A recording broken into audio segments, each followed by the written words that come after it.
You are listening to the Mary Jane Society podcast, where you will meet entrepreneurs, cultivators, scientists, doctors, and inventors in the cannabis industry.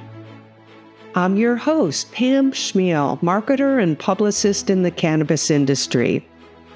You may have heard of new AI-powered apps that match you to a specific cannabis product based on your preferences and other people who share their outcomes on the app using products for the same purpose.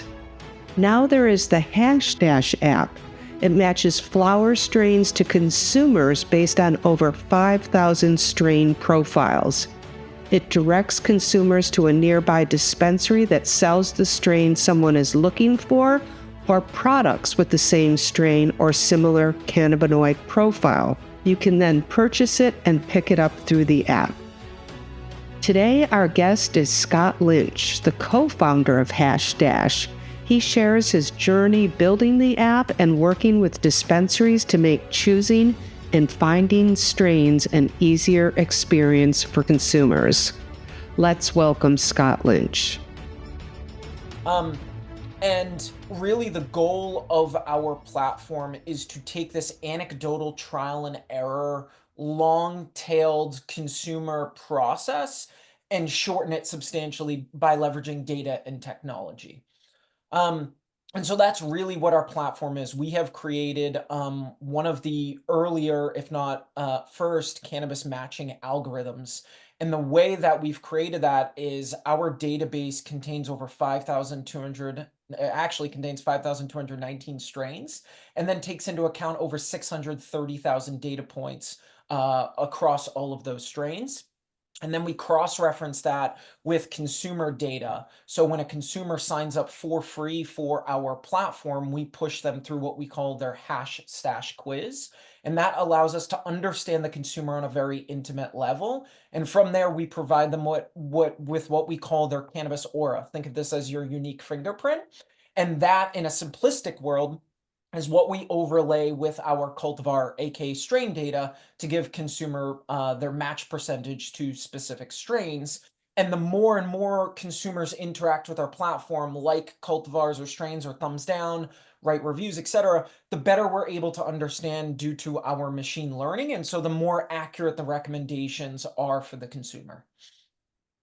So that's really what we've built in a nutshell. That's the front runner, is the matching algorithm aspect. We have an educational aspect with our guides. We have over 71 different guides, and we built a science advisory board that has helped us with that education aspect, along with the algorithm too as well, to ensure that it's scientifically accurate.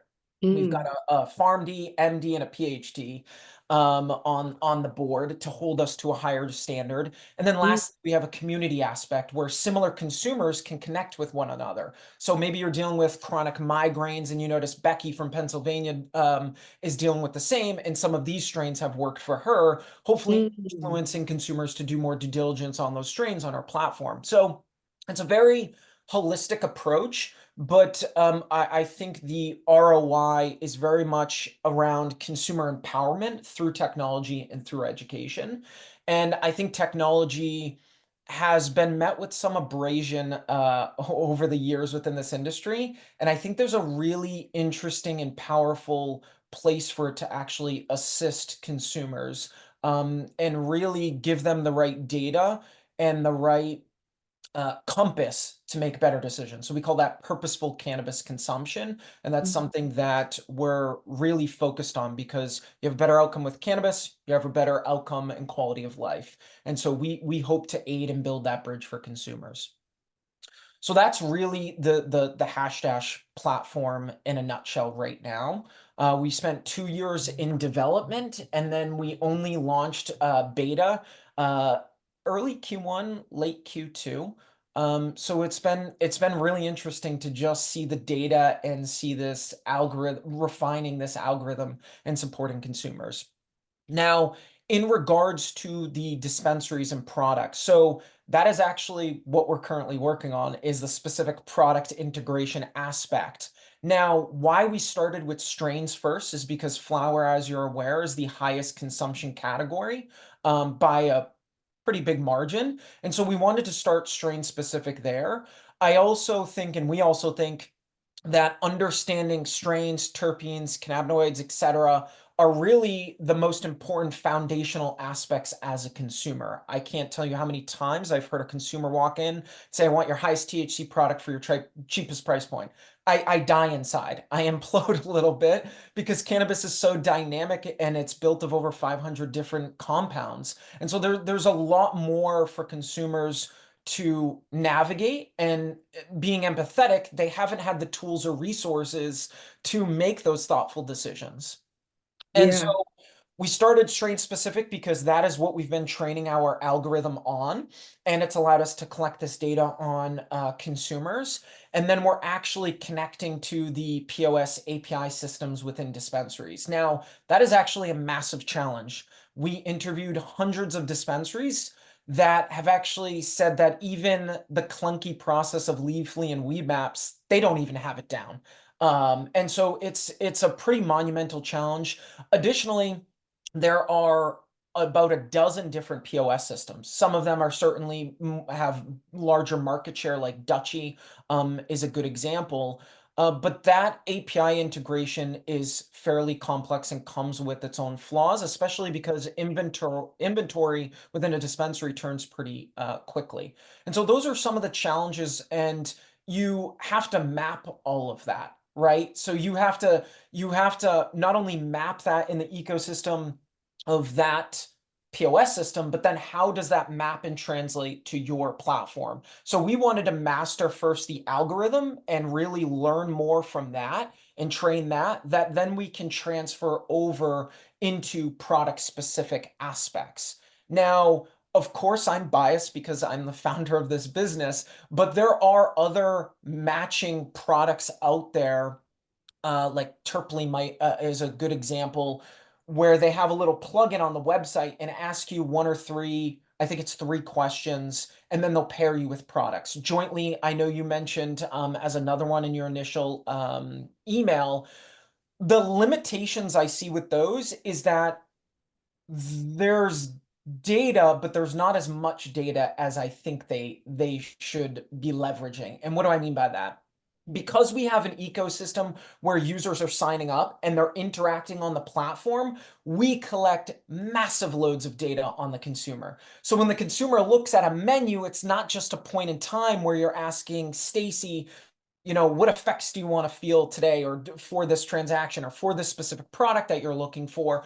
We're not only taking that into account, but all of Stacy's interactions, because consumers aren't the best at really telling you what they need or understanding what they need. And Mhm. so that foundation starts with our quiz, but then the interactions and the tracking take more of the behind the scenes or the aspect that the consumer really struggles to articulate or even feels intimidated to communicate to a bud tender in person.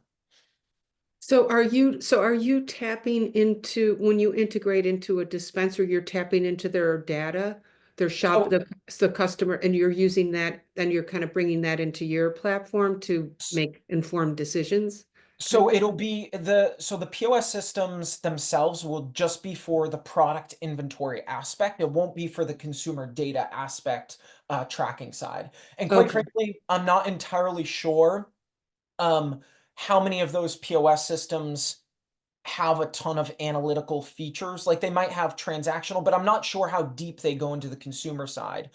And my point being is that we have a lot of insight into the consumer because they're not only providing this information when they first sign up, but then they're taking all these different actions on the platform that allow us to better understand the consumer, right? It's Yeah, very that's much great. how Meta has built a multi-billion-dollar business, because when you like a certain page, follow a certain person, etc., they can start to map and pinpoint and build this kind of aura of who you are as a consumer, and then their ads are better tailored for you, etc. And so Yeah. ultimately a better experience for you and the brand. And so the POS system or integration there would be just for the product aspect and the data on that product. So, certain terpene profile, cannabinoids, etc. Those things. But we have the consumer data aspect along with the preferences that they have with certain strains, etc. Right? So it should make that connectivity a little more seamless and a lot more robust for the consumer rather than asking a few questions at time of transaction Oh, or yeah. looking at a specific menu. So would you integrate into the dispensaries by doing a plugin like you're saying? Is that how you also interact? Or okay. That's right. So the way that it works right now is this is somewhat standalone as we build out, as I mentioned, the algorithm and the data set. But you sign up and you say, okay, I'll just give a random example. I'm a 75% match to wedding cake. That's great. And the consumer gets to understand and educate themselves on that strain on our platform and other aspects, like I said, of terpenes, cannabinoids, how cannabis interacts with the So body. much, so much. But and there's so much to it, right? But Yeah. then the second piece and second phase that we're currently working on is great. Where is that relative to my current location, right? Oh, And then great. you'll be able to find, so we're taking a way more personalized interaction and technology than say Leafly and Weed Maps. And we had done a ton of cold outreach to a lot of consumers who have used those platforms and felt that they had prioritize revenue aspects because they have a fiduciary responsibility. They're publicly traded companies and really deprioritize the consumer. And so we really wanted to focus and uh, um, just focus on the consumer, ensure that they have the best tool possible, right? And so that's where we're hyper focused on this personalized aspect. So, okay, great, I'm a 75% match to wedding cake. Where's that relative to me as far as dispensaries are concerned? And then not only that, one of the pieces to that, a byproduct of that is we'll be able to match consumers to different dispensaries. So for example, let's say you, Pam, just filled out the HashDash quiz, you spent some time on the platform. We now understand you as a consumer. Not only can we match you with specific strains and say, okay, wedding cake is 75% match, but this dispensary, the ratio of products that actually match you are the highest. So maybe driving an additional 5-10 minutes, 5-10 miles might make a lot more sense to you because the product profiles that they have align at a higher percentile than the dispensary closer to you that has 1 or 5 different products that might align with you.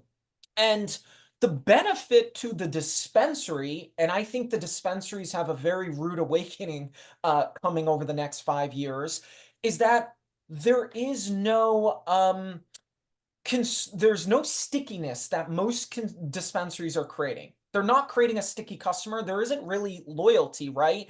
Oh, this company, sure, maybe they're vertically integrated and grow their own products, and so they're higher quality or more boutique focused, for sure. But I do not believe that is going to be a long-term differentiator for a lot of these dispensaries. So they need something more dimensional and holistic to create the trust of the consumer, to better understand the consumer. A lot of dispensaries don't understand their clientele, their consumer base, and create the trust and a reason for the consumer to come back. And so transactions are 23% higher with a personalized experience, right? Just like there's data that shows a longer quiz, the more the consumer or person filling it out thinks, oh, this is going to be hyper specific to me because of how in depth it is.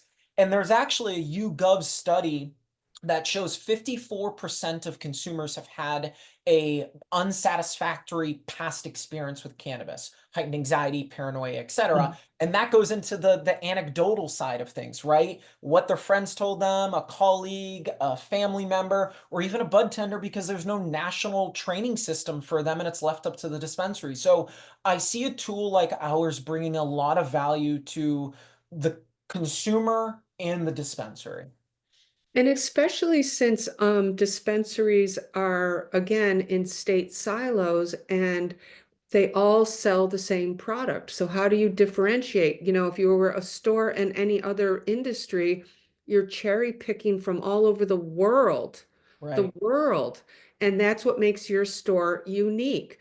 That's how mom and pop stores had to stand out from the Walmarts and the Targets of the world who started, eating into their market share they have to stand out by these, products. So I totally agree. Right. And also that it's educating the consumer, because right now it's kind of like, I'll take that one. I mean, you don't really, you have an idea, and all they talk about is sativa and indica, and the fact that you haven't completely like integrated into these retail stores yet, like you said, the challenges of integrating into their POS systems or whatever.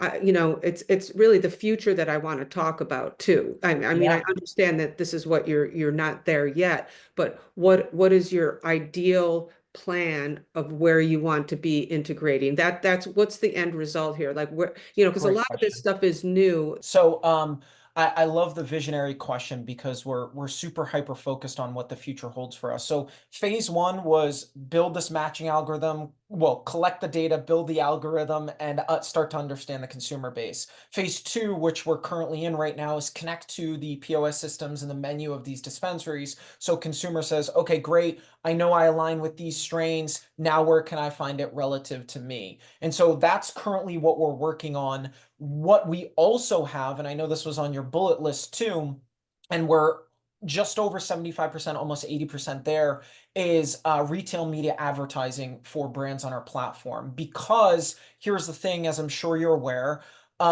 it's there are not a lot of places for cannabis companies to advertise on. And even if you get away with, and we've done this before at my last company, advertising on Google and creating a separate landing page, etc., it's just a matter of time before Google catches wind and shuts you down. And so to me, that's a bottleneck and a very risky position to be in as a business.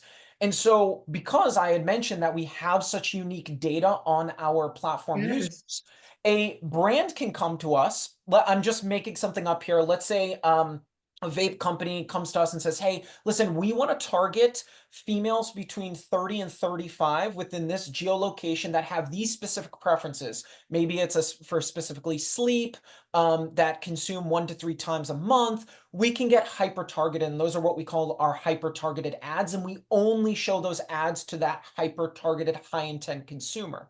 Now, you can purchase advertising on Leafly and Weed Maps and some of these other places, but what they do is they do general ads, which we can also offer. You buy 100,000 impressions for X amount of dollars per CPM, and once you hit that impression, the campaign's over. And so we can offer that, but we offer a much hyper targeted ad for the brand. So the ROI is significantly higher for the brand because we're not just saying, oh, we want to advertise to cannabis consumers. Okay, well, there's niches everywhere in this industry. And so we can't just assume that every cannabis consumer is going to be a potential purchaser of your product or of your service. So let's get more specific. And so we've built, like I said, 75 to 80% of our ad dashboard where partners can upload their ads, pick their campaigns, select all their preferences, and we'll push out those ads on our platform.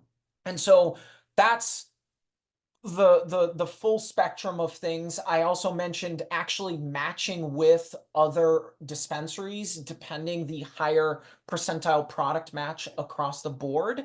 And then we want to build other things where we take this kind of Spotify approach where you can build consumption lists, as we call them. So maybe you go kayaking and hiking with friends and you have found some of these strains or some of these products to be awesome companions when you're exercising or when you're doing creative writing or artwork, etc. And so as part of the profile aspect, you'll be able Oh, to build categorize it. Yeah. you'll Oh, be that's cool. yeah, consumption lists and share those. And then we're also going to bring our algorithm over to match consumers with each other. So based on their preferences and based on their strains that they prefer, we'll be able to pair you with different consumers that will help your journey as a consumer as well. So we have about 177 different aspects to the platform, but I think the crux really are focused on those specific aspects for sure.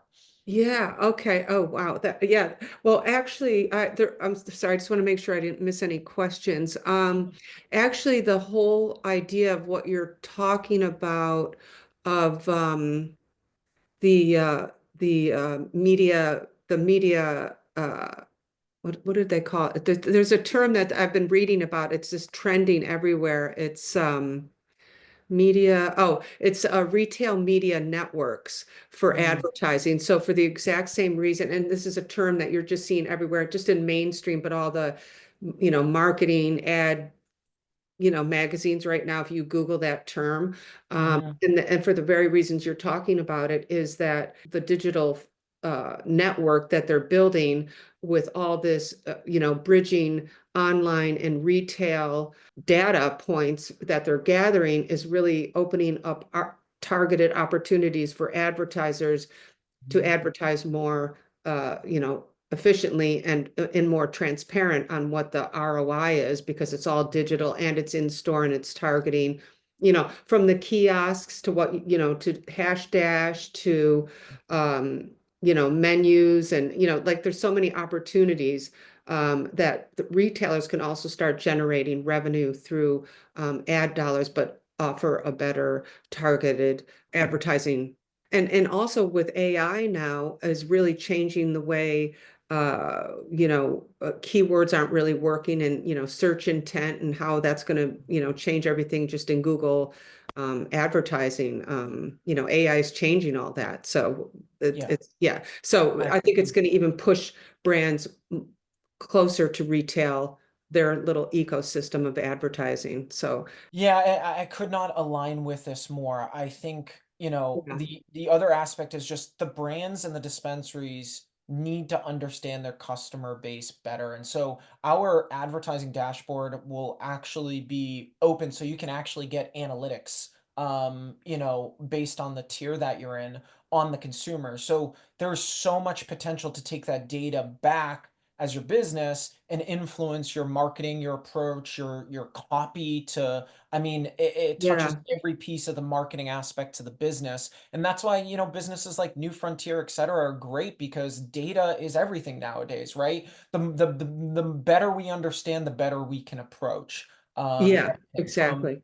and I think the more that it extends beyond transaction, right? This is a very transactional business. And so I look at it as like, how can we create a more holistic relationship based? Because when you play in the game of transactional, it's a race down to the bottom. Look at what's happened over the last couple of years since COVID. There's been major price compression, right? That's just a race down to the bottom, right? There is no winner there. There is no winner at all because Mm. even the consumer, you could say, well, they win because they save money. Yeah, they get an inferior product that might have had steps skipped with testing or falsified lab reports. Like the list goes on and on. And so I think that is absolutely not the path to a successful, cohesive, productive industry where the consumer isn't given the short end of the stick. And so I truly believe that technologies such as ours have so many different value propositions to these businesses. And quite frankly, raise the bar and the standard. The standard is so low in this industry, with consumers walking and like I said, highest THC price point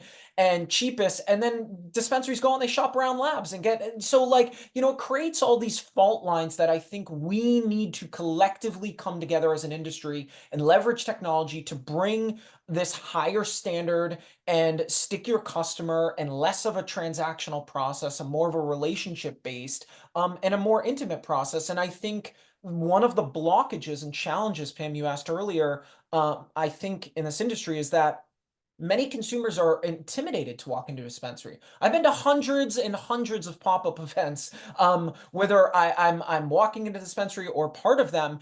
And this is kind of what we call the can of curious, right? They walk in and they make a quick decision to just get in and out as quickly as possible. And I Because they're see the uncomfortable. approach, they're very uncomfortable. And I understand cannabis is so intimidating. There are so many things to understand. Where do I start? Is there a way to leverage technology that minimizes the anecdotal trial and error, but also a consumer is way more willing to divulge all this information to our technology and rather than a bud tender because it isn't this intimidating confrontational process and nothing against the dispensary, of course, it's just the way it's been built.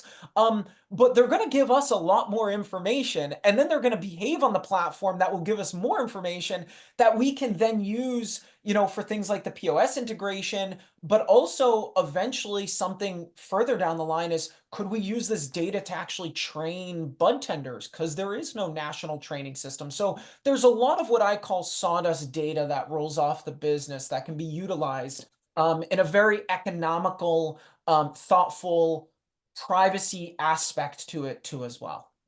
So I think the educational aspect of it is super important, but also the future of personalized medicine.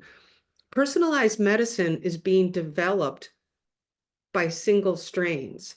And doctors, I interviewed actually a scientist, a drug discovery scientist in Israel who has formulated that just got into the marketplace there, and they want to bring it to the United States for breast cancer. But it takes to get to that one formulation for this specific type of breast cancer. He works with cultivators over there. Once they painstakingly find out which cannabinoids and which ratio, which levels they need to, to show up in the strain, they develop these specific strains for this. And that's the future of medicine. It's not even the future of medicine as we know it in pharmaceuticals, but it's the future of a variety of cannabis products that will treat different, different indications. And it's the single strain. And it's also the single strain that's going to be used in in products like beverages, and just and it's not going to be a mixture of distillates, combined in together, creating our own little formula. But it's going to be single strain products that we say we know this strain is great for sleep, and that's what brands will be promoting. So this is almost like a research project as well. Mm-hmm. You know, Yes, I love that you hit on this point because I think this industry has collectively worked backwards from other industries. because we've been, we're tied. Research hasn't been possible. That's the big problem and that's been the other problem is we don't have the research to back up what all of us are saying. Yeah, the claims, And right, yeah, right. all the Yeah, claims. yeah. So, hopefully we're on our way. It's opening up. So, Correct. but I'm just saying this could be a big, I, help I, I I direction. could not agree with you more. I mean, listen, there are thousands and thousands of clinical studies out there. And I think we're up to maybe 30,000. So there's thousands and thousands of Yeah. studies out there. I think from the consumer standpoint, um, white papers and studies like it is not for the average person, right? The average reading level here in the United States is seventh grade, right? The average consumer is not going to be able to digest that information, which is Oh, why we put our educational resources together with the help of our science team to say, bring this down a few notches, right? For yeah. everybody to understand. So it's not as intimidating, it's easier to remember. And it's actually why we've gamified the educational aspects. So when you read through a chapter, there's a fun chapter question, a quiz question. And the more that you answer those on your profile, you get educational badges. And so we're trying to influence a consumer to do more of that due diligence, because if he or she understands more, passes it to someone else, that network effect is very powerful. And what I more so meant, kind of working backwards, is you have this gray market that's existed for a very long time. Cannabis has been around for thousands and thousands of years, very much been used for thousands of years for its medical attributes. And there's plenty of data out there now that shows that this is a productive plant. And they say every consumer is actually a medical consumer, right? You say, hey, I want to use this to help with anxiety or stress. Okay, well, that's the medical aspect. And I think you're 100% right. I also think, a lot of the things that we've done, we're only doing them in this industry because it's what's been known. But like sativa and indica, those are horrible classifications. It was only a classification system to identify the physical attributes of the plant, not to say every time if you consume a sativa or an indica, these are the feelings that you're going to get. There's zero scientific data. Actually, Riley Kirk, our PhD, one of the individuals on our science advisory board, she's one of the biggest cannabis influencers too, Oh, actually mapped out all of this and showed on this chart how actually irrelevant those classification systems are. And so, we classify those on our platform right now that way, but we're hoping as we build more credibility, we can break the mold. And again, that's what I mean by raising the bar in this industry, because just because you've done something for a long time doesn't mean it's the best way to do it, right? We were riding around in horse and buggies, and someone was like, hey, Henry Ford was like, maybe we should put something that's motorized that can get us further across the state at a faster rate. And so that's where I think technology in the private sector really helps to amplify and speed up that process. But I think education needs to be this like connectivity tissue in lockstep with that, because you can't just tell consumers, or I don't think it's responsible to just tell someone what they match to, right? Like, why do I match to that? That's what they need to understand, because also because when they're in person and maybe not using your technology, you still want them to have a really good experience, right? And if you don't, then it's just you trying to keep the consumer on your platform. And I'm all for capitalism, but like, there's a way to do it responsibly and economical for everybody. And so that's why I think education's such a big piece of it too. So how are you staying on top of all the zillions of different strains? I mean, breeders, are out there coming up with new new genetics, and Well, are yeah, you just looking at what's in the products now, like the strains that people are promoting? It must, and I'm sorry, and it must be getting easier because I feel like rosin products, non-solventless, single strain products are yep, becoming more prevalent. popular and Right, more, that right. it's going to take over distillate at some point. It's just, Correct. I think this goes back to your point earlier, in that we have 5,219 strains in our database, over 630,000 data points across all of them. There's probably a good chance that if you look up a strain on our platform, we will have it. Now, I think there's actually a lot less strains out there, right? So in order for something to be genetically different, considered different, it needs to have a percentage of difference between those products, right? Between those strains. I do not believe that there are actually 5,219 strains, right? Like, we have wedding cake, Girl Scout cookies, sour diesel, like so many different strains nowadays that have been crossed and crossed and crossed and crossed and crossed, and most of them are quote unquote hybrid. I actually don't think there are that many. So I definitely think there needs to be a more thorough job of this industry to better identify actually what strains exist out there.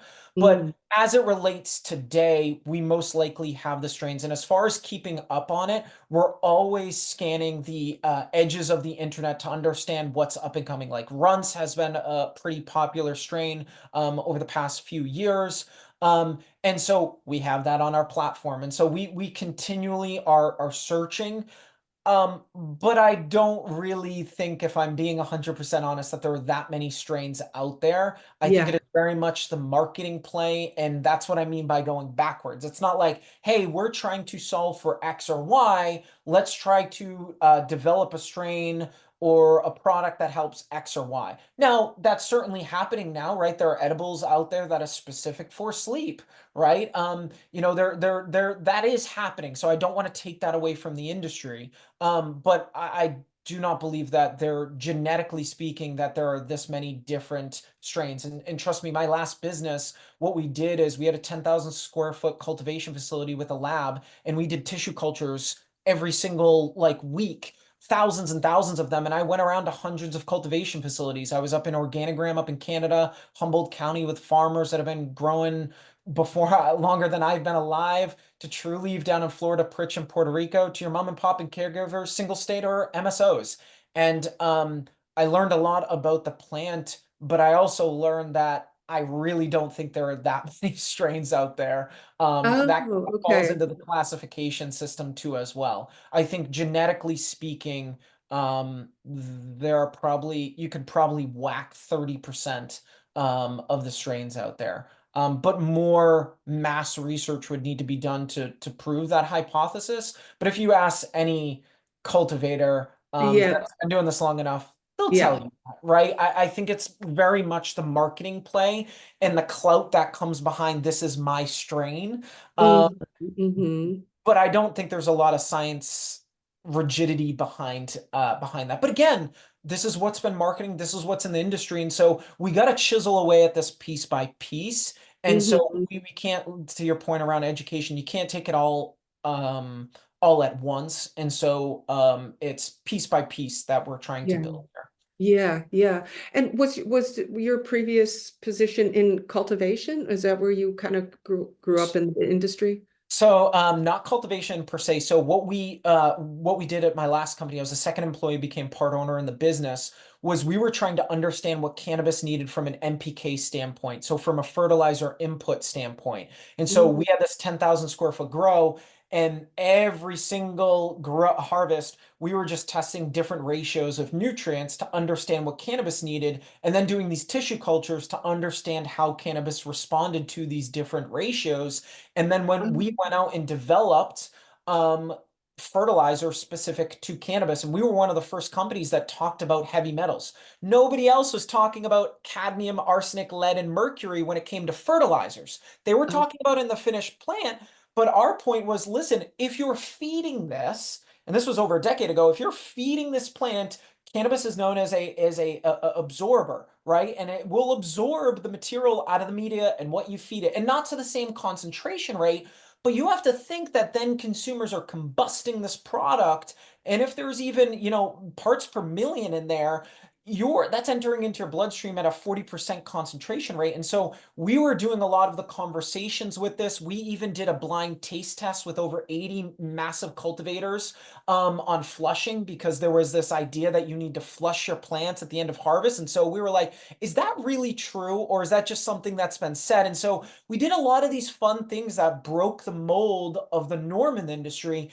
And that mindset really translated or opened up this portal into this platform that we built, because we're like, wait a minute, is that the best way to do it? Like, I myself am so, like, I look at a menu and it's overwhelming and my eyes go over it. I don't know where to start. And it's like, is there a better way to do this? And the answer is always yes. But the bigger question is, well, how? Right. And that was the start of the 2 year journey of starting to aggregate the data, map the data, build the algorithm. We had to build fake consumer profiles to see how the algorithm responded to those different profiles. And so it's been a massive undertaking. I didn't think it would take this long, but it's been a lot of fun. I've learned a lot, and it gives me goosebumps to help people.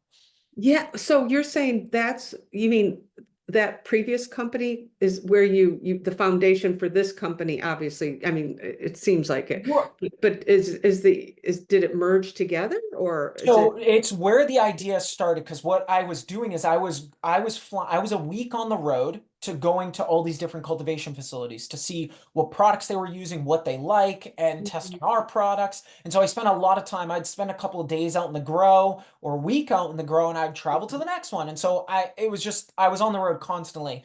And what I realized is, wow, these cultivators who the consumers kind of think are experts are even relying on this like trial and error.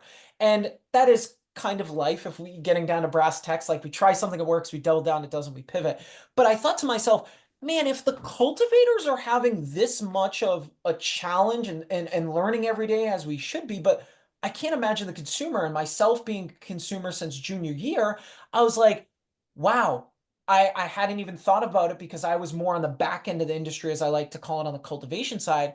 But I'm watching consumers and thinking about my own experience, and I'm like, this is a horrible, horrible process. So you're telling me there are thousands of strains out there and then thousands of different products, and we're leaving it up to dispensaries for a bud tender who there's no national training program, who has maybe their education is coming from their personal experience and the limited amount of consumers stepping through the door. We're relying on that. And then the consumer not maybe knowing what they actually need because they don't understand themselves or these products. And I thought to myself, this is a huge, huge problem. And a good friend that I went to high school with is one of the top SEO specialists for kayak.com. And so we Oh, started doing some digging on search volume on Google. And this was part of the discovery phase of our platform. And I said, Jordan, I want to understand something. What does search volume look like for cannabis online? So people typing for wedding cake strain, or strains that help with migraines. Come to find out, it is the search queries are almost the same volume for things like that as people searching for couches and beds. And everybody has one of those. 99% of people have one of those. So that showed us that there was massive demand and a problem that needed to be solved. And then we dove a little step deeper and I said, how good are Leafly at Weed Maps at SEO optimization? And because they have, Leafly, I think, is 9 million uniques a month and Weed Maps is 14 million. And he said they're good, but it's not that they're great. It's that the guy down below them, the business down below them, is at 800,000 a month. So it's a massive delta. And so that showed us that a lot of these companies really just don't understand SEO optimization, and it's a constant evolving thing. And so that was the opening for us to say not only the personal experience that I got there and saw and problem, but then Google and SERP's SEO showing us that there was massive volume of people searching for this. So they're not getting the answers that they need or in the fashion that they need them. And Oh, so oh, I when the light see. that's when the light bulb kicked off, turned on, that I was like, we have to build some sort of technology to personalize this.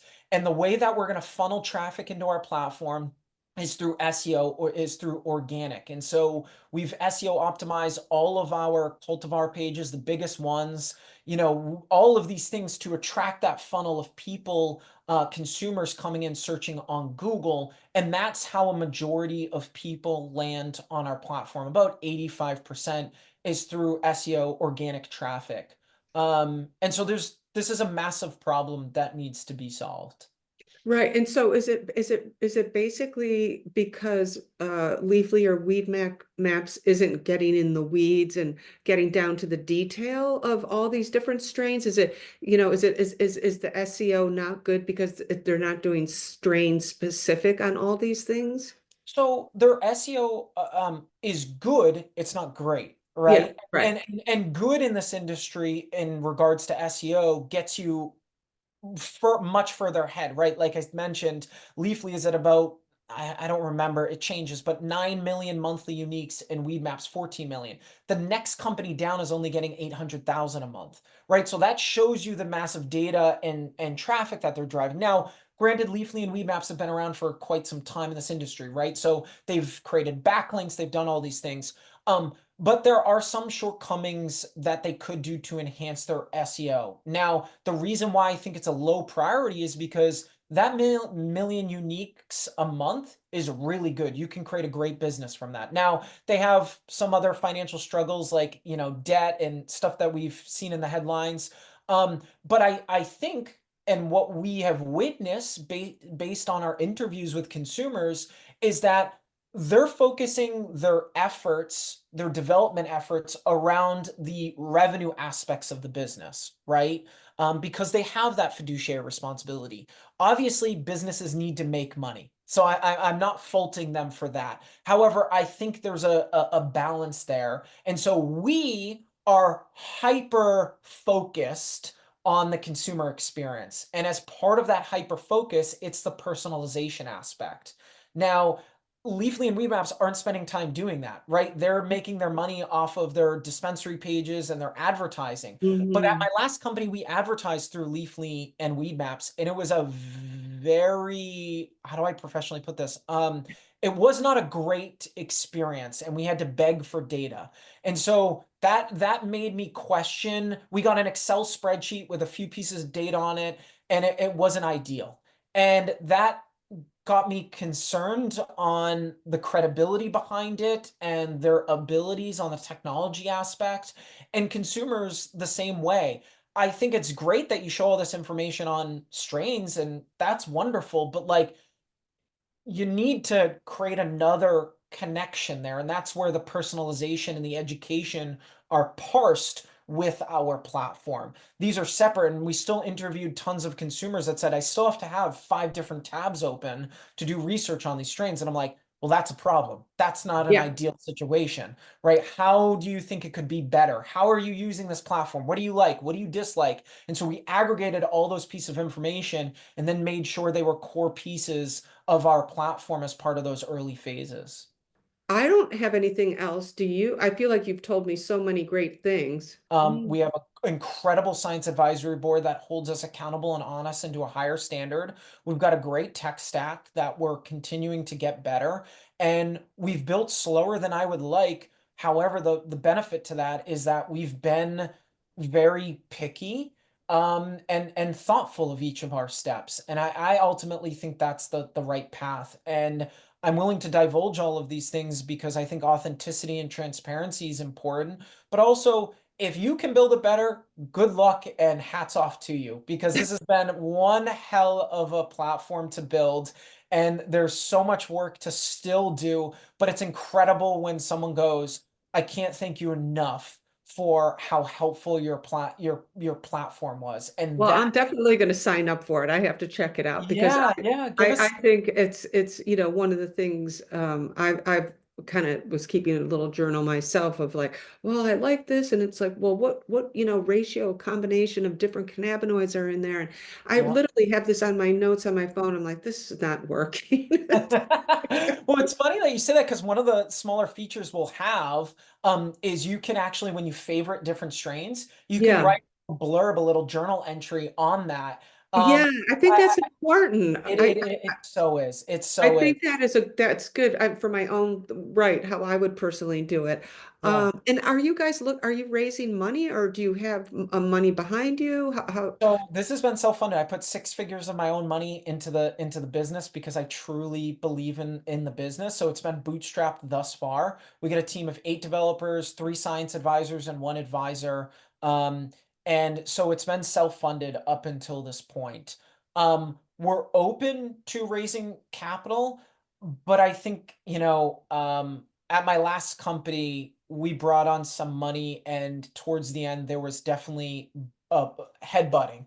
And so, my mentor always says, money is abundant in the world. As much as people might not believe that to be the case, what isn't abundant is good ideas and ability to execute. And so, in knowing what you have and knowing the value of what you have. And so, we're open to raising money, but I think what's most important is aligning with investors that understand the mission, understand why we're doing, can see the vision, and that's more important than the money aspect.